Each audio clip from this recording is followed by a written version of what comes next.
Hey guys, welcome back to the Between the Yep.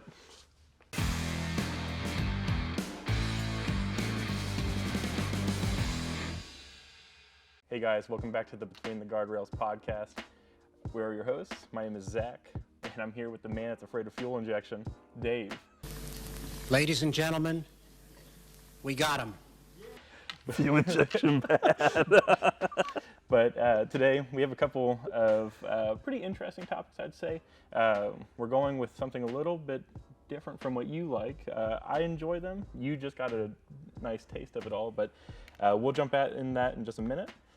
We are in a new setting today, so we do have a really cool 69 Camaro behind us, as you can see in all of its glory. But today's topic is EVs, electric vehicles. I enjoy them. I think the power is there when it's there, and I think they are an interesting vehicle. Well, like interesting type of vehicle. What do you think, Dave? Well, let me tell you, Zach, what I think.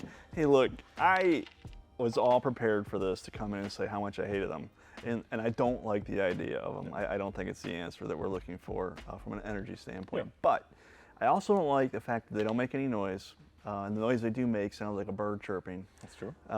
And I just, look, man, I don't like driving an egg.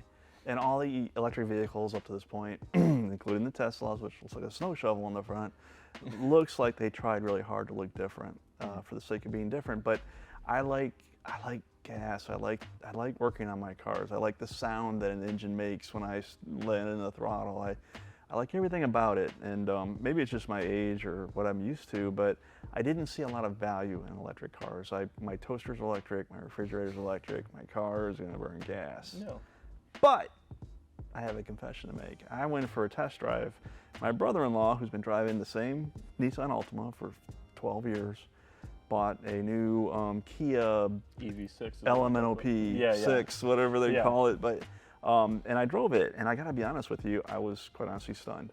The drivability of this thing, how quick it was. Now this was the twin engine, whatever, and it doesn't have a great range. I think it's like 300 miles, which isn't bad. But I was really prepared to answer your question to say I hate them because I did up until 2 days ago. I got to be honest with you, I get it a little bit more now because of the usability, the drivability, and right now to pass a gas station would be a nice thing. Yeah, prices of gas are not going down, that's No. for sure.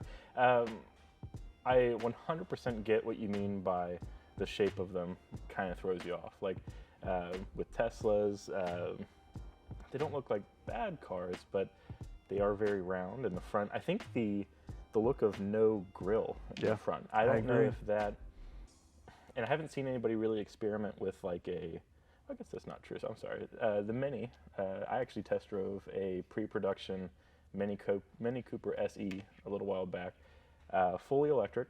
The only difference between that and the EV6, well, other than obviously just manufacturer, but I believe the EV6 that you drove is an EV vehicle that has been purpose-built to be an electric car. Yes. Now, the Mini, obviously it's been around for years, they just used a platform that they already had, stuffed batteries into it, and let it roll. And they did a good job on the exterior, still making it look like a normal vehicle. And like they still have a mock grille, kind of like it is flat, but it's always a contrasting color to the body color. So it will be a black, and it'll have a badge on the grill or whatever. Well, what was a grill at one point, but I thought the vehicle was really good too. Like I think that was the first time I'd ever driven an electric vehicle.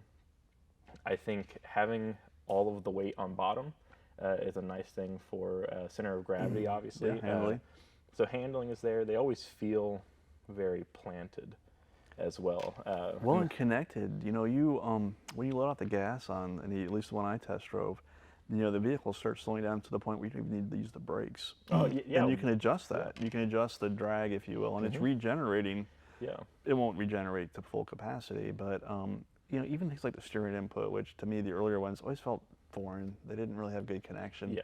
The car literally felt. Maybe that's the point, Zach, is that EVs that are purpose-built, which you know we don't really know. We know there's some coming, you know, from all the manufacturers. Yeah. But maybe the purpose-built EVs beyond the Priuses and things of that nature will be much better cars, much better driving cars. Because for me, again, what got me was how quick it went. And look, if I could nail the throttle every day and laugh as I do it, because I'm not going to stop at a gas station or worry about losing a quarter tank of fuel or something. Not that I would drive it any faster, but it was fun. Yeah. Without the guilt of, or the wallet getting lighter. I can feel my wallet like floating to the ceiling of the car kind of a thing. And it's funny that you bring up like the one pedal driving. That was a big thing that I was not ready for when I drove the Mini, because that also had one pedal driving. And if you don't know, that is basically where it's usually an option that you can turn on or off, or go into like stages of how aggressive you want it to be. But it uses a regenerative braking system to save you a little bit of power or regain a little bit of power through the braking system. Now with that, you can be on the throttle, and when you lift off, it feels like someone's applying the brakes like 25, 30%. And so like you slow down fairly quickly without even touching the brake pedal. And so that I had to get used to that, because that was a very... It's a foreign feel, right? Yeah, you don't... and like just how much... like it can be really aggressive. And like the car will slow down a lot. And so if you're not ready for it, or if you forget that you have it on, it reminds you pretty quickly. And that was something that was the G-forces from like slowing down, and then on the other side of that, the instant power right when you got on it. It's a thing of extremes. It really is. Sure. You know, the experience, at least the transition of power on off. The brakes don't even feel like, because they are so assisted now by the drag, even with minimal drag. For me, where EV really becomes valid is with the trucks. Like I have a lot of things to tow. I've got a tractor, boat, razors. I need something that can pull, so it needs to be practical, other than something that's just a trend or a point A to point B, because I'll be honest, 300 miles just isn't enough either. For me to consider $60,000, $70,000, $80,000 vehicle, seriously, I have to be able to use it every day. And by every day, I mean whether I'm going to drive long distance, or I need to haul something, or it needs to be functional. It can't just be cute. Yeah. These new trucks, the Silverado, for example, the Rivian, look at the new Hummer truck. Yeah, the Hummer EV. 1,000 horsepower. You know, as a car guy, that gets my attention. Oh, for sure. I'm like, sign me up. Now, the reality is, I gotta be honest with you, I just don't know if I can spend, even be able to afford it, but if I could come to spend $60,000 to $70,000 for an electric vehicle, I don't want to be an early adopter. My fears are they make so much progress as they start to, you know, basically use us as guinea pigs from their engineering. They're going to have to a little bit because they're coming online so fast that, you know, I don't know if I want the first edition of it. Well, I mean, and that's an issue for even just normal production cars, like gas-powered vehicles. I mean, the first year, there's always something that gets called back. We're like, hey, watch out for this, and it just kind of happens. And so, yeah, no, I agree that early adopters, it is hard to kind of get into. So it is one of those things where you want something that's trusted. Talking about like early adopters, and something that a lot of people don't realize is how long electric vehicles have been around. And so obviously they've been heavily popularized in the last 20 years, I'd say. But before that, we had a very large gap of no electric vehicles. Now, we did have some weird forms of other energy, like the turbine car. That was, and he has a video on the turbine car. You should definitely go and watch that. But a little plug there. But yeah, no, like there's been other things, but electric cars have been around since late 1800s, early 1900s, and for a while they were advertised as a woman's vehicle, which, and obviously that's not going to happen today, but it's just one of those things where in the early time they were seen as not even just like cleaner for the environment, just cleaner to work on. Because it's something where it's just, you don't have to go to a gas station, get liquids all over the place, gas all over. Now that's an interesting point though, Zach. Let's think about the trickle-down effect of this with the fluids and the spark plugs and the things you won't need anymore. Look, we work in an industry, you know, that we make parts for these classic vehicles for sure. But as older or newer cars become classics, the automotive aftermarket, the performance aftermarket, it's going to look a lot different.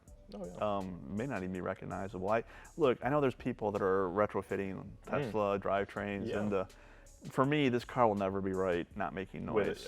Because part of the persona of a car, the body and the shape and the color is all what draws you in. It's the drivetrain to me, the The sound, smells, the sound. all of Oh, that, yeah, man. When you absolutely. lift the hood, that's like the second version of the good stuff. It tells me a lot about the intent of the build and a lot about the owner as well. Yeah. It's LS Motors seem to have taken over everything, but you can carburet an LS. You can do a lot of different stuff. Where with an electric car, you open the frunk, Yeah. and you got I don't know. Like I said, really this discussion for me is daily driver versus classic. Yeah. And I think, sorry, for me, I don't, I don't want I don't want an EV as my primary. And I know a lot of people that kind of think that same way, where it's like, I don't want that to be my daily, my project, my all over. Can you justify the purchase price If it's a not secondary vehicle? Yeah, Yeah, I that's the mean, thing, I've so- had Jeeps and stuff. A secondary vehicle didn't cost $60,000+. Well, yeah, and that's the thing. Like, yeah, it's a great daily driver, but at the end of the day, like, just how electric vehicles would work really well for me. You brought up range. Now, like the Mini that I drove had a range of, I think, like 150 miles, and that's just like one charge to the next, 150 miles. Most of these, like I have a stack of a couple different cars, like the Mach-E, the new Lightning, which I want to come back and touch on, like a few different variants of that. They're around like the 250 to 300. Tesla's having the most of that, which is like high threes. And So let me ask you, what range makes you interested in an EV so, as a daily driver? so now it's different for me. You live multiple states away from work. I only live about 15 minutes away.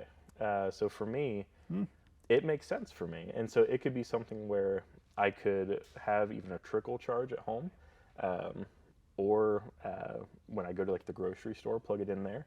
And like DC fast chargers, even with I think the cheapest electric vehicle that I have just in this stack here was the Mini at like 29,000.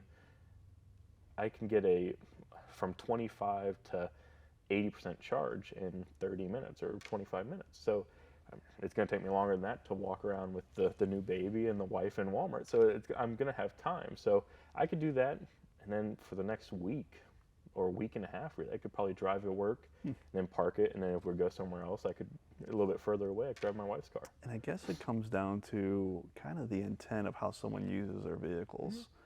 I'm very much a truck guy because, like I said, I have a lot of things that are not legal to drive on the street.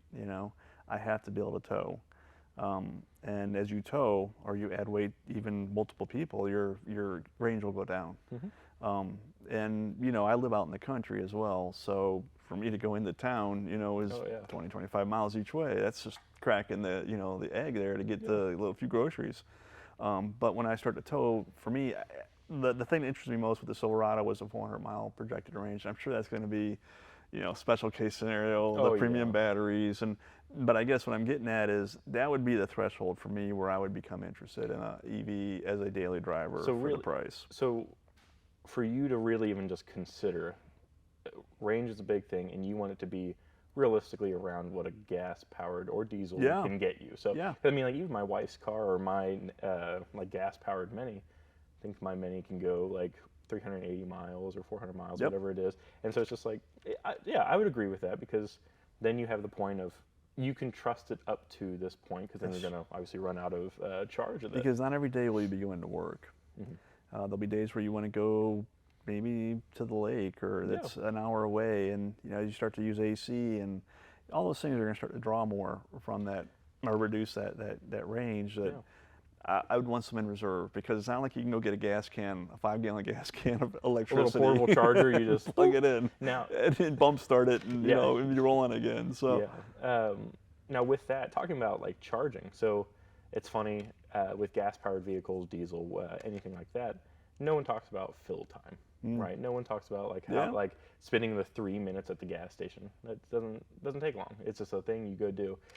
With electric vehicles, I've just doing some like the research for this and looking at different spec sheets and things like that. The big thing that the manufacturers are pushing are anywhere from a 10% battery, because you obviously don't want to just zero it out, a 10% battery or a 20% battery, like anywhere in there. What's that mean, 10 or 20? Battery life left. So when you have about 15% battery life left, how long does it take you to get to 80%? And that is that's almost like the 0 to 60 time. Now, obviously, that's still a very popular thing for electric cars because the power is instant. But they are using that as like, oh, hey, by the way, this is only going to take you 30 minutes. And Interesting. So they're minimizing, or they're really playing up the convenience. Yeah. You know. And so that's what they're doing, and they're not advertising, oh, it's going to take you this long to get to 100 from where the car shuts off.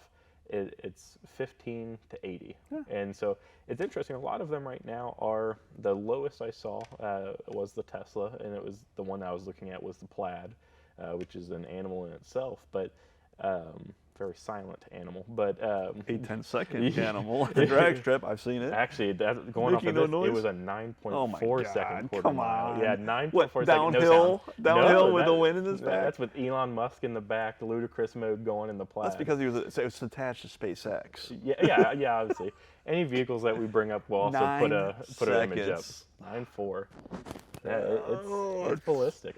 That's wrong. When people drive those, they're like, my stomach hurts. Yeah. Because the G's are so instant. Sure. Like they're like, I don't like this. And Never been in a 9 second, been in a 10-second car, and I just know that time, it's like stands still. Yeah, and I saw like it was interesting. The quoted 0 to 60 time for the Plaid was 1.9. A lot of people saw 2.1, which is still. Is that all-wheel drive? Yes, So it does it fully controllably as well. Yes. It's not like it just goes. The rear-wheel drive, getting all squirrely. Oh yeah, there's no G-body shuffle. It's just straight line. Gosh darn. Yeah, no, it's fast. It's 0 to 100, and I think it's 4.3. How much is that car? That one was 130,000. Have you ever seen the dash on the Tesla Model Plaid when you go into ludicrous mode? No, but I've seen a pinball machine. Well, it's funny that you like say that. So it has a yoke instead of a steering wheel. All the time, or does the yoke come out in ludicrous mode? It just cycles through like a kit car. No, but so it has a yoke, and then the screen that's right above, like what would be like your tachometer in a normal car, it goes into this like warp drive mode to where these yes, like 3D, like yes, dimension. It does. I'll put an image up so you guys can see it too. But it's okay. Crazy, maybe it's worth 130,000. Yeah. Hey, who knows? It sounds like entertainment, even if you're not driving it. And fun fact: if that's not enough for you, you can also make your turn signals sound like a fart. No. For 130K, you can do anything. Yep. See, I thought people were already too distracted to drive normally. Oh yeah, no. Can you imagine? You're driving that thing trying to find out. Oh yeah. Ah, jeez. Yeah. But now the Tesla Plaid that's out there, right? Oh yeah. That's supercardom for electric vehicles. Absolutely. What about more normal vehicles? Like what kind of 0 to 60? Is there a normal? I mean, this is such a new thing that so it's funny that you say it. So like with a lot of these, they are still. I mean, they're very quick.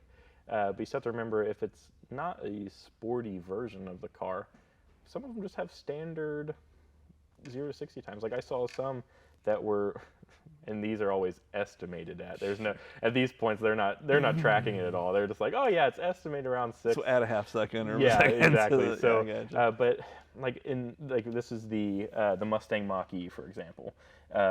In the GT version, with a couple of options, they're saying that the 0 to 60 time is mid 3 second range. That's fast. Oh yeah, that's great. That's fast. And just for example, the 2022 Mustang GT V8, 4.2. So yeah, so it's faster than that. It's much heavier 4 doors. And how's that? The Mach-E all-wheel drive and the Mustang's this one rear-wheel drive? specifically is GT options. So there's some performance. You know, the Mustang GT's gonna spin the tires or bark them for sure. Yeah. At a minimum. But still, it's the way the power comes on in these EVs. Mm-hmm. It's mind-blowing because it doesn't require RPMs. There's not that visceral pull, like that gradual crescendo of, we're into good stuff. It's not a. You whack the throttle and it's instantaneous, and there's no let up. That's the crazy thing. I would think that usually a gas motor will peak, right? There's a point where it's not making any more power; it's making less. It's floating the valves or doing something. It's run out of cam. The electric motor doesn't do that. It just keeps pulling. I mean, there's a theoretically. I didn't drive this Kia to top speed. I was in a neighborhood. I did get air because I got air because it went so fast. I didn't see the dip. But it's a crazy sensation. Yeah. Oh, and that. Yeah, it's. they're fast. Like, I mean, and I do know in some fast. cases, obviously cars will be geared a little bit better because just how things Well, that's work. it. There's no shifting. Yeah. It's not like, and that's what would be interesting to me as the car guy. How many RPMs is that motor turning? And then we start getting into longevity. Look, I just know about the electric motor in my hot tub or my air compressor, and I don't know if that's a good reference point. but I guess it's there. there's but bearings and they're sealed and they spin and they get hot. And we're talking about something that's going to be subject to extreme cold, extreme heat, undercar, salt spray. Yeah, it's all right there. And I just, the car guy part of me, I'm looking at her Camaro or the C10 that's over here out of view, and I look at things like, axle seals and, stuff wears. And with these, how much does it cost? You've always heard the $20,000 battery replacement. That really hasn't turned out to be true. Matter of fact, Dorman has come out with a rebuild process for batteries that, quite honestly, is pretty affordable. Still got to take them out and whatnot, but when you get to the electric motors, again, I know so little about them. What does that cost to repair? I mean, are these 100,000-mile vehicles? Well, that's actually a little. I don't have any of the numbers on this specifically, but I was surprised on some of the numbers for warranty. Kia's a 10-year, 100,000-mile warranty on this I one. mean, some of them are very good, like to the point of where it's just like with people with range anxiety, where it's just like, oh, I don't want to go more than 100 miles away. They're never going to hit that. It's going to take them 10, 15 years. That they're giving these better warranties up front to get people, I assume, into these vehicles. Oh, and no one ever keeps, not many people at least keep their vehicles for 10 years or 100,000 miles. They're kind of banking on that. But it does beg the question is, what do these look like used? At 70,000 miles or 80, more, 100,000. Look, a truck now, a diesel truck with 100,000 miles, which is just getting broken in, is $50,000. It's less than 10% off the, or 20% off is the front seat. Exactly. I mean, it might need tires, but I mean, maybe. Electric vehicles, that's also another, and we won't know without time. Oh yeah. In miles, but what else is there with electric vehicles? We have acceleration. What's the average price? Do you know? I mean, so it's kind of tough. Like I said, like the Mini that I drove started at 29. wow, a couple that's really affordable for an well, EV. and you have to also think whatever these prices are. I think every state in the U.S. $7,000 right now, at least. Yeah, as of right now. Tax, right? Tax credit. So I mean, it's going to work out even more in your favor. So yeah, that one was 29. The F-150 Lightning. I don't know if you like them reusing that name. I'm not a Oh no. Okay. I didn't think so. But let's talk about names for a second. Yeah. I'm tired of Elemental P60 or E. Look, call it something. Give it a name. And I like that Ford gave the truck a name. I like that Chevrolet is calling the electric truck a Silverado. At least right now they're calling it a Silverado. Would you have rather? So I personally would agree with this. Would you have rather Silverado called that the Avalanche? Well, only because it looks like it. I would have called it the Bambalanche. The Bambalanche, yeah. Instead of the Avalanche has been done. I gotta be honest with you. The Avalanche to me wasn't a great looking vehicle, especially if all the plastic cladding turned white. Yeah. But I love the functionality of it, and I think it would have made sense. Kind of like what they're doing with Hummer, with just a full rebrand. Like this is what we're doing. But to tie into the lineage of it, I think would have made sense. It's not a Silverado. It's not a whatever that like the C10, the body style. It's not that. It's not the same. It's not. So yeah, but I would much prefer it have a name than just some alphabet of letters and a number. Yeah. So like the F-150 Lightning starts at 40,000. Really? Which I don't think is horrible. Is that a standard cab? That is. Does it come in standard cab? I might need it for battery space. Quad. I think they all come in the Super Crew with the 5.5 foot bed. Yeah, man. So I think that's all of them. Wow. Now that is standard. Both of them have the dual motors. With the range extension, that price is higher. I don't know that price though. You do get more power, obviously, right. but the torque is the same on that at 775. Jeez, and so that's diesel territory. Well, yeah, 775, and then horsepower is 426, which is 5 liter, 5.0 territory. You're doing fine. Wow, you're gonna have a good time with that. Like I said, the Tesla's at 130. Let's see, and then the Mach E is 44,000. So, and that's just some of this pricing. That's very basic. But I think 60 grand can get you into a very good. But yes, it is a lot. I just remember when $30,000 was, $30,000, no money down was $600 a month or something like that. But what else can you get for 60,000? How about this? What do these cars do to the value of the gasoline versions of them 3-4 years down the road? Right now, prices are off the charts. Yeah. I literally sold a 10-year-old Ram Yeah. for $4,000 less than I bought it new. Now, granted, it only had 70,000 miles on it, and I had done some nice upgrades to it. It's very clean, but still, that's crazy. It's just the values were so skewed. But when people start gravitating more, because here's what's going to happen: it's supply and demand with fuel. As fewer people start using fuel, there'll be a surplus of it. The prices will go up. There won't be as much used to subsidize, to pay for that 1 gallon of gas, what it costs to transport it, to drill it, to refine it, all those things. So we're kind of being herded into, if you will. But do gas-powered vehicles, do they go down? They tank in price because everyone rushes to electric vehicles? I think Can you still get gas at some point?